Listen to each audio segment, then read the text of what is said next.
berdoa sebelum belajar dipimpin oleh Mas Fandi. Ya, berdoa mulai. Bismillahirrahmanirrahim.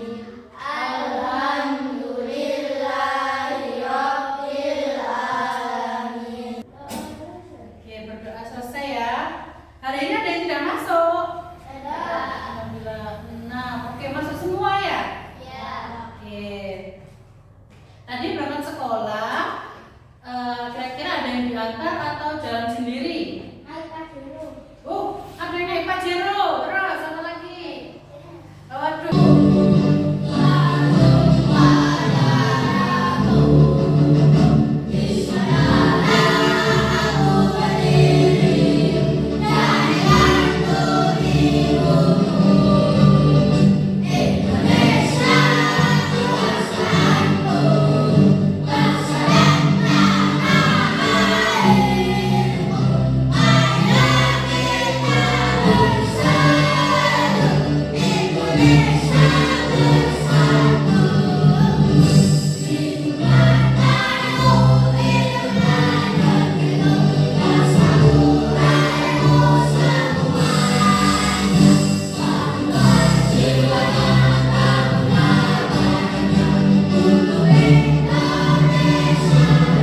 Alhamdulillahirrahmanirrahim. Terus kira-kira kita hari ini akan belajar apa? Materinya sekarang jadwalnya coding, materinya adalah berpikir komputasional. Pasti semuanya asing ya dengan berpikir komputasional. Atau sudah ada yang tahu apa itu berpikir komputasional? Sebelumnya kita belum pernah ada pelajaran mengenai coding kan ya? Baru ini ya? Kelas 5 ini ya? Oke, nanti Bu Risma jelaskan mengenai berpikir komputasional. Sebenarnya apa sih Bu manfaatnya kita kalau belajar ini? Apa? Manfaatnya apa kira-kira, ada yang sudah tahu? Berpikir komputasional itu berpikir secara sistematis dan terstruktur. Oke, dan itu semua terinspirasi oleh konsepnya komputer. Apa itu terstruktur? Ada yang tahu? Terstruktur berderet-deret. Contohnya cara membuat mie goreng instan, Indomie. Gimana caranya? Coba. Langkah awal apa Mas? Ambil air, masukkan ke dalam panci, lalu airnya direbus. Setelah air mendidih, dimasukkan minyak, lalu ditunggu berapa lama? Apakah 1 jam? Tidak ya, beberapa menit, lalu diangkat dan dicampur apa? Harus diapain dulu? Harus diaduk dulu. Seperti itulah cara berpikir komputasional. Manfaatnya nanti apa untuk kita sehari-hari? Apa kira-kira Mbak Raya manfaatnya?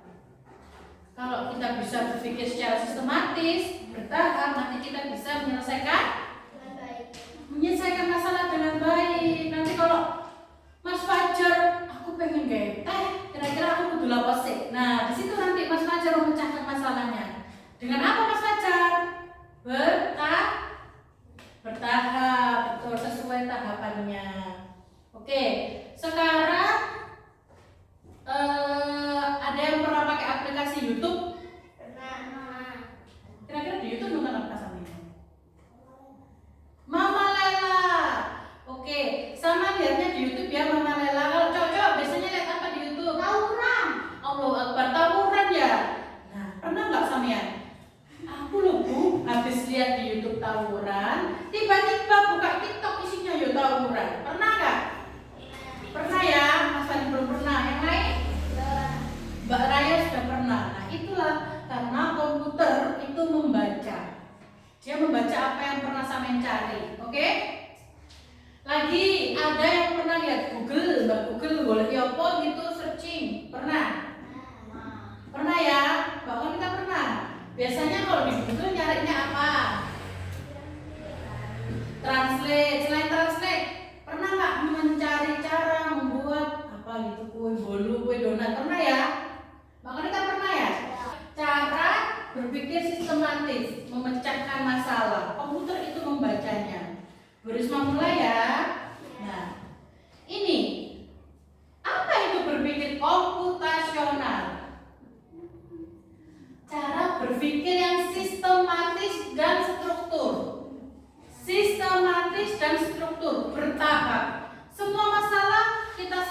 Sudah hafal ya? Oke. Selanjutnya, tujuannya berpikir komputasional itu apa sih? Semua pasti ada tujuannya. Tujuannya yang utamakan supaya apa? Pintar. Nah, ini juga ada tujuannya. Tujuan dari berpikir komputasional itu melatih sampean individu agar mampu memecahkan masalah kompleks. Mas Vino, memecahkan masalah yang apa? Kompleks. Contohnya apa? Aku pengen duwe layangan. Ada. Disconnected. Gini dulu, sampean nggak punya uang untuk beli layangan, tapi sampean punya bahannya. Caranya gimana biar sampean punya layangan? Isi di prank. Nah, caranya yang membuat layangan dewe, langkah-langkahnya ngisi di prank, apalagi? Buku tali. Tuh, boleh tali, lem, apalagi boleh kertas koran. Itulah cara berpikir komputasional, menyelesaikan masalah dengan solusi secara bertahap. Oke, selain sistematis itu tadi yang bertahap ya. Terus efektif itu berarti tidak memunculkan masalah lain. Contohnya tadi layangan. Kalau sampean udah bikin sendiri, terselesaikan nggak masalah sampean pengen punya layangan? Iya. Terselesaikan efektif dan efisien dengan menerapkan terkait dengan teknologi. Cara sampean membuat layangan tadi lewat ada teknologi ora? Rumah. Oke. Sekarang kalau sampean sudah tahu tujuan berpikir komputasional, maka sekarang manfaatnya. Manfaat berpikir secara komputasional yang pertama, meningkatkan kemampuan memecahkan masalah. Sebelumnya kalau Mas Vino dan Mas Fajar itu, aduh aku gak duwe layangan, gak ada duwe lah jalan itu lain maren tumbas ya. Sebelumnya kayak gitu ya? Enggak. Oh enggak, sebelumnya sudah berpikir secara komputasional, memecahkan masalah. Pinter. Nah, jadi meningkatkan kemampuan sampean memecahkan masalah. Terus mengembangkan kreativitas sampean. Sampean bisa buat berbentuk kuntilanak, berbentuk apa terserah, bentuknya banyak ya. Mempersiapkan diri untuk dunia kerja. Nanti Tujuan layangan. apa? Tujuan layangan. Nah, waktu nanti kerja sama-sama menjadi pengusaha layangan. Masalah yang muncul adalah karena menyelesaikan masalah. Sekarang kita pelajari bersama-sama ya. Sekarang Bu Risma ada video untuk sampean saksikan bersama mengenai konsep cara berpikir komputasional. Sekarang kita tunggu Bluetooth-nya nyambung dulu ya. Terus kita lihat bersama-sama YouTube. Disconnected. Kita tunggu. Ice breaking dulu. Connected. Ice breaking dulu ya. Biar nggak ngantuk ya. Waktu lihat video coba sekarang berdiri di samping bangkunya masing-masing. Kita ikuti instruksi dari layar, oke? Saya tak kencangkan dulu ya suaranya biar sampean dengar. Oke, sudah full. Siap? Ya. Ikuti ya.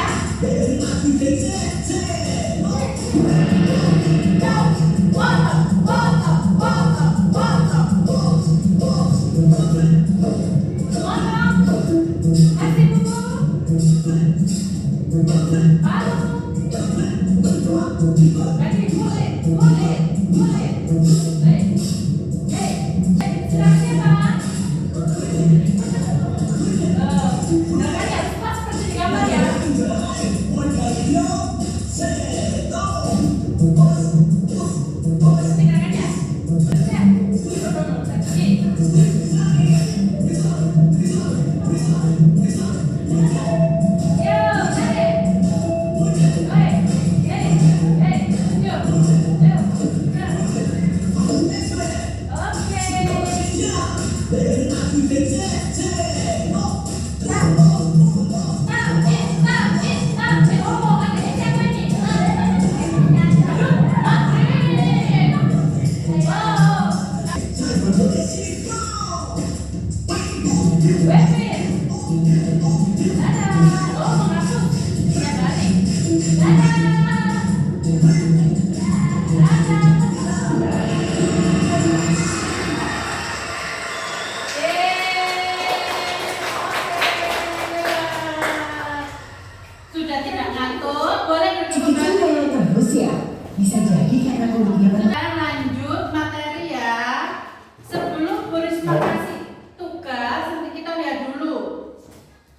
video konsep berpikir komputasional. Oke? Pengenalan computational thinking. Hai teman kece, coba tebak apa artinya computational thinking atau berpikir komputasional? Adakah yang bermata jeli dan melihat kata komputasional di sini? Jadi mungkin ada hubungannya dengan komputer ya? Iya, betul sekali. Jempol buat kamu yang sudah menebak dengan benar. Berpikir komputasional adalah proses berpikir untuk menyelesaikan masalah dengan efektif dan efisien. Dalam ilmu komputer, proses berpikir ini dilakukan sebelum mulai menulis coding atau pemrograman. Jika sudah direncanakan dengan baik, maka coding yang ditulis akan sesuai dengan kebutuhan dan dapat diselesaikan dengan cepat dan tepat. Tapi ternyata berpikir komputasional juga bisa dilakukan tanpa komputer dan tanpa internet loh. Malah sebenarnya kita pun sudah menerapkannya dalam kehidupan sehari-hari, mulai dari membaca gigi, mencatat ringkasan pelajaran, hingga menyiapkan tas untuk sekolah besok. Wah, kalau kita sudah bisa menerapkannya setiap hari, berarti kita semua sudah mahir dong. Belum tentu. Contoh-contoh tadi kan menerapkan berpikir komputasional pada masalah yang sederhana. Masih banyak nih masalah yang lebih kompleks, seperti misalnya mengatur keuangan bulanan, apa yang harus dilakukan kalau kamu tersesat di tempat baru, hingga memilih jurusan dan karir. Lalu yang lebih penting lagi, ketika kamu dewasa nanti, kamu akan menghadapi era industri 4 dan bahkan 5. Di sini kamu perlu kecakapan untuk memanfaatkan dunia digital, mulai dari mencari dan memilah informasi yang kamu perlukan, hingga menggunakan informasi itu untuk membuat keputusan penting dalam hidupmu. Menghadapi masalah kompleks kehidupan di masa sekarang dan masa depan ini mirip seperti merencanakan coding yang sudah dibahas sebelumnya. Kuncinya adalah memahami masalah dengan tuntas dan mencari cara menyelesaikan yang efektif dan efisien. Nah, kalau begitu, bagaimana agar kita bisa berpikir komputasional? Sekarang kita bahas ya, 4 landasan dari berpikir komputasional. Yang pertama, dekomposisi. Dekomposisi artinya membagi masalah kompleks ke bagian yang lebih kecil agar mudah diselesaikan. Misalnya, kamu ditunjuk jadi ketua panitia lomba 17-an. Maka, untuk memudahkan pelaksanaan, kamu bisa menunjuk panitia bagi acara, konsumsi, publikasi, keamanan, dan lainnya. Yang kedua, pengenalan pola. Artinya mencari kesamaan dan pola di antara bagian-bagian masalah kompleks yang sudah dibincang. Misalnya, kamu hendak melipat dan menyimpan jemuran di rumah, maka kamu perlu bisa mengenali jemuran milik ayah, ibu, kamu, adik, dan milik bersama seperti spray, handuk, dan lainnya. Ini karena jemuran-jemuran itu perlu disimpan di tempat yang berbeda. Yang ketiga, abstraksi. Artinya fokus pada informasi yang penting saja, mengabaikan detail yang tidak diperlukan. Misalnya, kamu hendak menceritakan pengalamanmu berwisata ke luar kota. Tentunya kamu mengalami banyak hal dari mulai berangkat di bus, berfoto bersama, makan di restoran, menginap di hotel, hingga perjalanan pulang.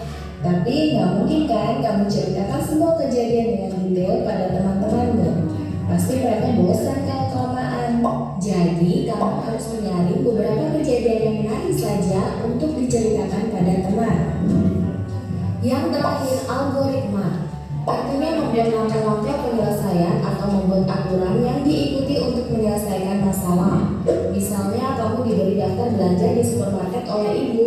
Ada minyak goreng, telur, roti, sayur, dan kopi. Lalu kamu harus buru-buru karena ibu sudah mau memasak dengan minyak goreng itu. Nah, kalau seperti ini, satu cara yang efisien misalnya mulai dengan mengambil barang yang paling dekat dari pintu masuk hingga terakhir yang paling dekat dengan kasir. Nah, itu dia 4 landasan berpikir komputasional yang perlu diterapkan untuk memecahkan masalah yang kompleks. Lalu berikutnya, apakah ada cara untuk mengasah kemampuan berpikir komputasional? Tentu ada. Selain bisa coba kamu terapkan ke masalah sehari-harimu, kamu bisa juga latihan soal untuk mengasahnya. Misalnya, gurumu akan memberikan soal-soal computational thinking di mata pelajaran matematika, bahasa Indonesia, dan IPAS dalam kurikulum mereka. Selain itu, kamu bisa ikut tantangan bebas Indonesia juga. Yuk coba simak satu contoh soal computational thinking. Dalam bis studi wisata, ada 3 kelompok anak yang akan diantarkan ke 3 tujuan berbeda. Bis berhenti pertama di restoran, lalu hotel, dan terakhir di museum. Hanya ada satu tempat penyimpanan koper di samping bis, yang hanya bisa dibuka dari satu pintu. Sopir bis ingin mengatur koper-koper penumpang hingga mudah dikeluarkan. Bantu supir bis menentukan urutan memasukkan koper-koper itu ke dalam tempat penyimpanan. Pertanyaan, koper kelompok anak yang mana yang dimasukkan terakhir? A. Anak yang ingin pergi ke museum. B. Anak yang ingin pergi ke restoran. C. Anak yang ingin pergi ke hotel. Atau D. Yang manapun boleh. Soal ini diadaptasi dari challenge.bebas.org. Kalau kamu tahu, coba ya dijawab di kolom komentar. Kejar cita, kejar ilmu, raih cita. Yang ingin pergi ke hotel. Contoh studi kasus.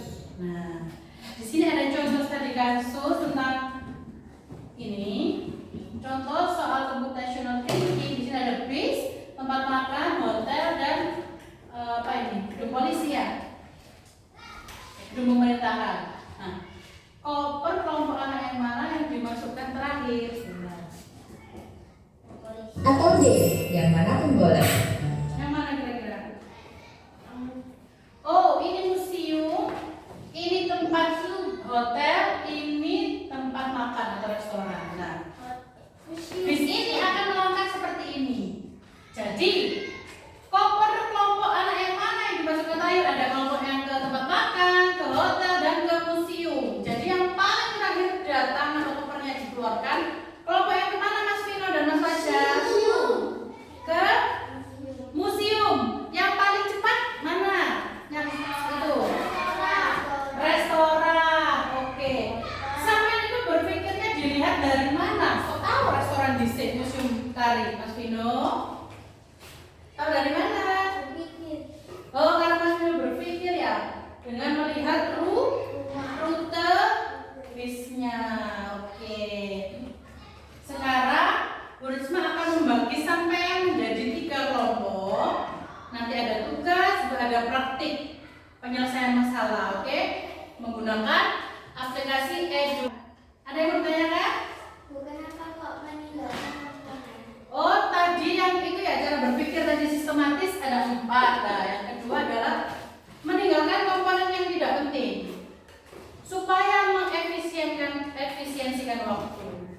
Nah, contohnya tadi studi kasus layangan. Siapa tadi? Mas Vino ya? Nah, di part bagian layangan itu pasti nanti ada ini. Cara boleh bangunnya piye? Tadinya itu piye? Dihilangkan saja. Karena tadi kan Bu Risma sudah bilang di rumah sampai ada bambu, ada bahan. Nah, sampai berarti oke, berarti aku menghilangkan komponen cara golek bambu nih, cara golek tali nih karena sudah ada. Jadi nggak usah dipikir komponen yang tidak masuk itu. Oke, paham? Supaya waktu sampai efisien dan sistematis penyelesaian masalah sampai juga efisien. Paham? Ada yang bertanya lagi? Nah, sudah paham ya? Sekarang Bu Risma akan bentuk menjadi 3 kelompok, ya. Setiap kelompok nanti bersama-sama menyelesaikan masalah yang ada di komputer ya. Ayo Mas Vino, berhitung ya 1, 2, 3, 1, 2, 3. Mulai dari Mas Azam. 1, 2, 3, 1, 2, 3. Oke, yang nomor 1 dapat nomor 1 berkumpul, nomor 2 dan nomor 2, nomor 3 dan nomor 3. Silakan berkumpul dengan teman kelompoknya. Ini tak kasih nama kelompok 1, kelompok 2, dan kelompok 3. Silakan berkumpul. Mas Fandi di belakang ya. Saya juga belakang. Nah, di antara ketiga kelompok silakan maju 1 orang ke sini. Bom pipa. Siapa?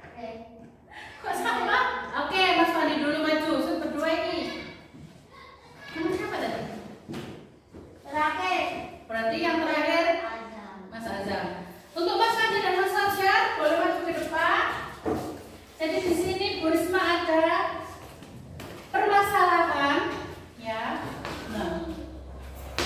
Di sini ada mie instan. Langkah praktis kalian harus mencari ini.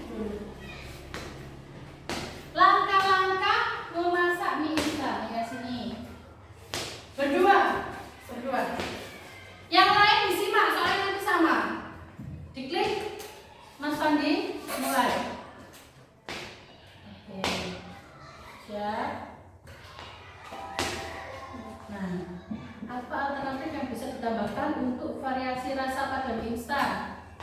Silakan dipilih A, B atau C. Mas Fajar atau Mas Fandi. Diklik, ayo waktunya habis loh, tinggal 5 detik. Atau klik ini. Oke. Nah, kodoknya nggak mati. Lanjut. Kapan biasanya menambahkan bumbu mie instan? Sebelum memasukkan air saat.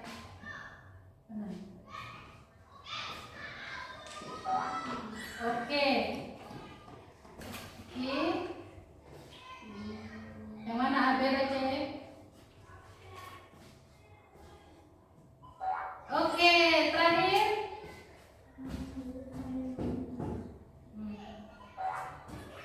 Oh, salah. Jadi kodoknya tercebur. Berarti jawabannya kurang tepat.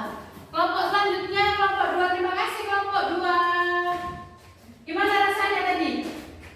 Oh, begini cara menyelesaikan masalah. Ya, tahu langkah-langkahnya. Oh, seperti ini satu-satu. Terkodok sama ternyata tercebur. Sekarang coba kita kelompok selanjutnya. Jawab-jawab ini biasanya bisa lah ya memasak mie. Oke, ganti kelompok 3. Oke, ini silakan untuk kelompok 3. Dibaca dulu terus diklik ABC-nya.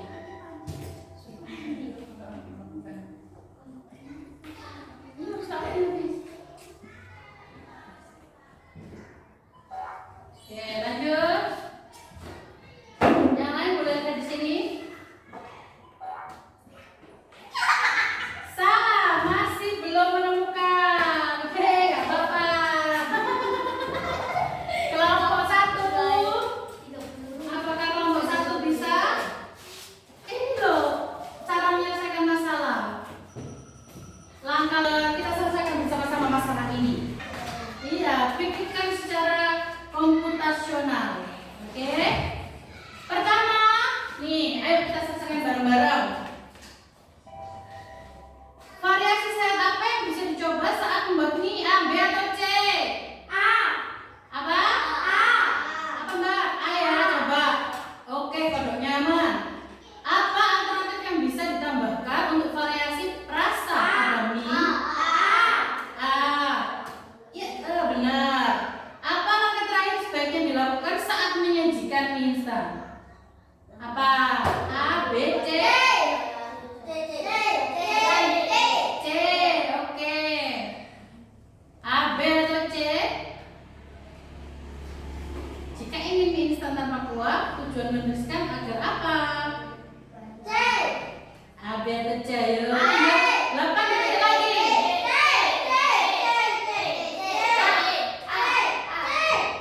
C. Oh, lagi. Kapan biasanya menambahkan bumbu mie instan? A, B atau C? Ayo jangan sampai kodoknya tercebur lagi loh ya. Sebelum memasak air. Ini. B yakin? 2. Terlalu lama. Ternyata ini caranya ya. Ini C. Terus ini A. Terus berapa lama dimasak dalam air mendidih? A, B atau C? B. Oke, aman, tinggal satu terakhir. Apa tindakan aman saat mengangkat mangkuk mie panas supaya sama tidak kepanasan? A, B atau C? A, B, B.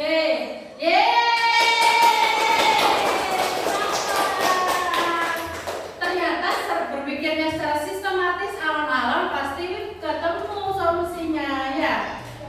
Oke, sudah paham sekarang? Ada yang mau ditanyakan?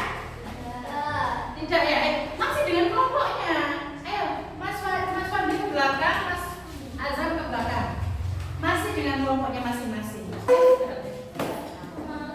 Tugas kelompok Mas Fandi, Mas Vino, tepuk semangat.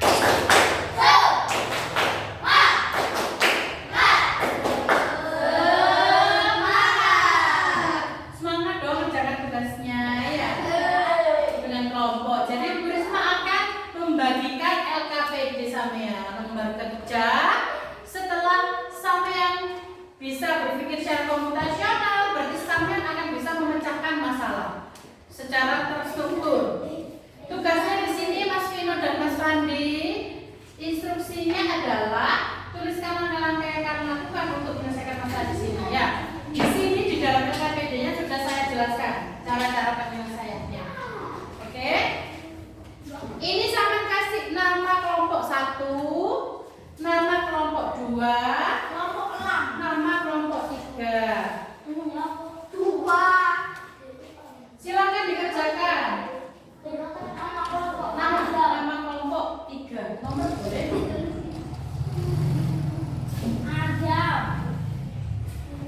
Azam 1, Azam 2. Nama kelompok 1 sama kelompok 1. Dua ya mengerjakannya.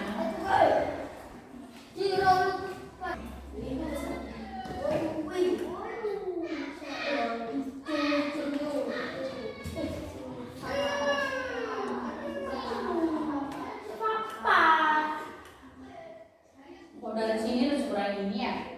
Sistematis. Iya, ini kan merahnya tidak. Terus juga cuci, berarti kan ada dong.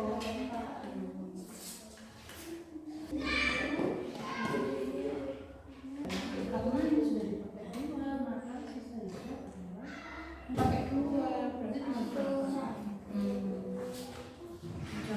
Saya dipakai 2, ada apa? Alhamdulillah. Sudah selesai kelompok 1? Sudah? Kelompok 2? Kelompok 3? Ada yang mau maju ke depan mempresentasikan? Oh, kelompok 3 dulu, oke. Habisnya ada apa lagi? Masa saya mau kelompok 4? Oke, kelompok 2 habis ini maju. Kita lihat mana yang benar semua, mana yang masih ada sebuah kesalahan. Cepat. Ya. Gak boleh dibenerin ya, gak boleh dihapus. Merahnya ada 7, terus dikurangi 2 jadi ada 5. Ya, Terus betul. yang hijau ada 6, Ya. dikurangi 2 ada 4. Dipakai ya, dipakai di sini. Terus Kuning. kuningnya ada 8 dikurangi 1 jadi 7. Oke. Terus birunya ada 9 Dipakai 1. dipakai 1 jadi 8. Oke. Terus selanjutnya Sisanya ya? ya sisanya. Terus yang merahnya kan tadi kan ada 5 kan. Terus dipakai. Dipakai 1 jadi ada 4. Terus yang hijaunya kan tadi kan ada 4 dipakai 1 jadi 3. Terus kuningnya jadi ada 8 dipakai 2 jadi 5. Terus birunya tadi ada Perhatikan. dipakai 1 jadi ada 7. Oke. Sekarang yang nomor 3 dan 4 kelompok 2. Gantian. Coba benar nggak perhitungannya? Ayo berdua, satu pegang ini. Kelompok 2 dulu. Sama saya. Oh, sama dulu saya. Yang nomor 3 sama 4 ya. Apa ya tuh? Yang dipresentasikan. Ya, anggarannya itu ada 1 dipakai. Pakai 2. Dipakai 1. Tinggal berapa merahnya? Habis. Kuningnya? Hijaunya? Hijaunya tadinya kayak 1 dipakai 1 maka habis. Kuningnya? Tadinya sisa 3 dipakai 1 tinggal. Birunya? Sisa? Oke. Boleh duduk. Tepuk tangan untuk kita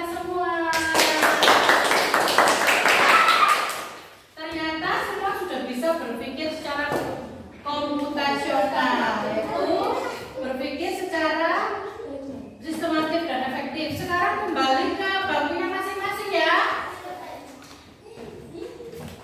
Kembali ke bangkunya masing-masing. Belum, Mas Fajar. Oke, di sini nggih.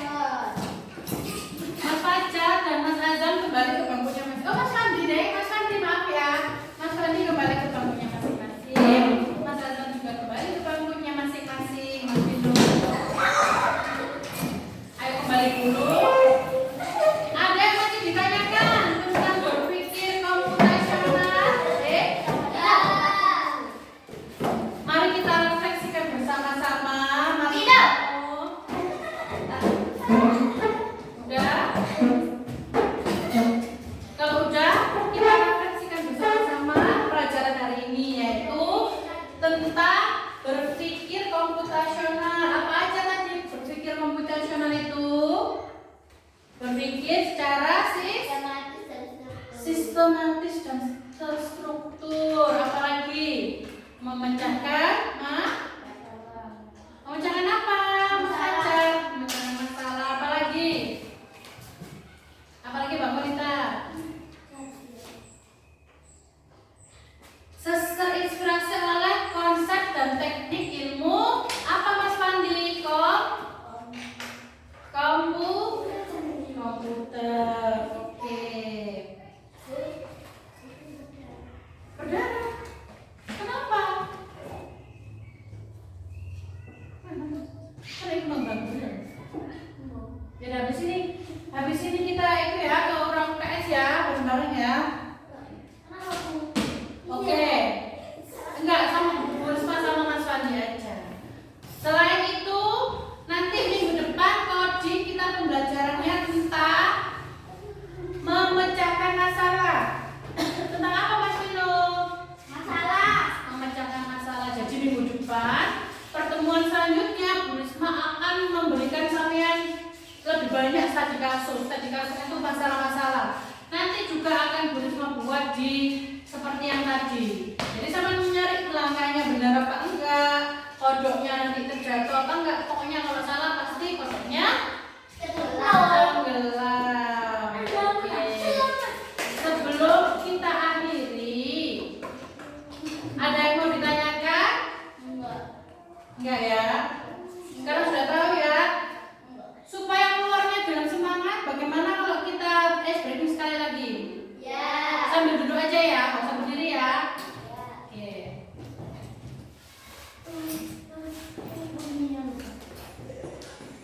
Bentar ya. Bluetoothnya belum terpasang.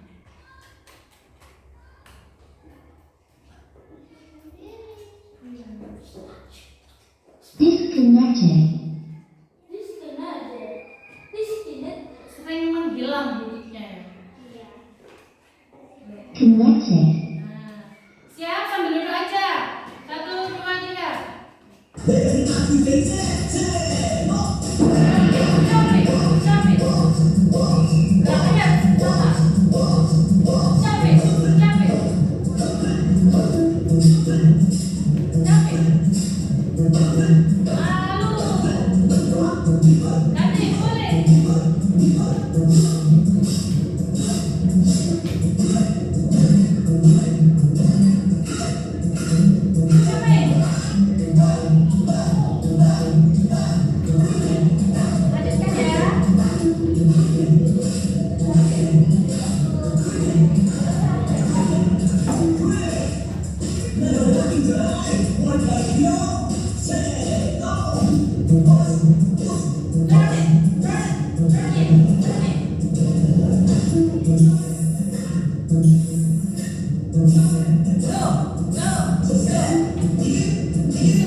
Thank you, terima kasih. Sekian materi kita hari ini. Hari ini tidak ada PR. Untuk materi selanjutnya tadi sudah Bu Risma sampaikan ya. Terus untuk nilai juga nanti Bu Risma tulis di buku penilaian. Terima kasih untuk hari ini. Wassalamualaikum warahmatullahi wabarakatuh.